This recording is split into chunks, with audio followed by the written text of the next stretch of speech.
Como ustedes saben, queridos amigos, el 29 de junio la Iglesia celebra la solemnidad de los santos apóstoles Pedro y Pablo. Pedro es aquella piedra, aquella roca sobre la cual Cristo levantó su Iglesia. Y Pablo es aquel a quien llamamos el apóstol de los gentiles o de los paganos, porque con sus viajes recorrió el mundo entonces conocido y llegó hasta Roma, donde Pedro había instalado ya su cátedra. Pedro es el primer obispo de Roma, es el primer papa. Es que la figura de Pedro y Pablo nos remiten a la figura histórica del papado. Y hoy para nosotros es más significativo este día que se llama Día del Papa, porque contamos con un papa argentino, con el Papa Francisco. Entonces tenemos que pensar la figura del Papa Francisco, incluso más allá del afecto y de la cercanía que nos inspira por el hecho de compartir nuestra nacionalidad, en referencia a los apóstoles Pedro y Pablo. Francisco es el obispo de Roma ante todo, y entonces, como a todos los papas, se lo llama el sucesor de San Pedro, es decir, aquel que en la sucesión de los sumos pontífices ocupa el lugar actual. Imagínense, piensen ustedes lo que significa eso, ¿no?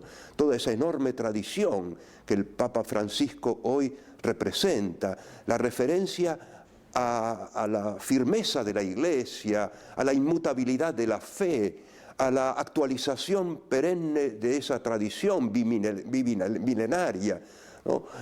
Y Pablo, con su referencia a las naciones, nos recuerda lo que Francisco quiere para la Iglesia de hoy, cuando él habla de la salida de la Iglesia y de una Iglesia fuertemente misionera, ¿no? Bueno, la referencia es a los pueblos que todavía no han ingresado a la Iglesia y aquellos con los cuales la Iglesia mantiene una vinculación, una relación. Pensemos en los viajes de los papas y en los viajes de Francisco, que recién comienzan, ¿no? Hasta dónde llegará, pero en ese afán de llevar el Evangelio a todas las naciones de la tierra.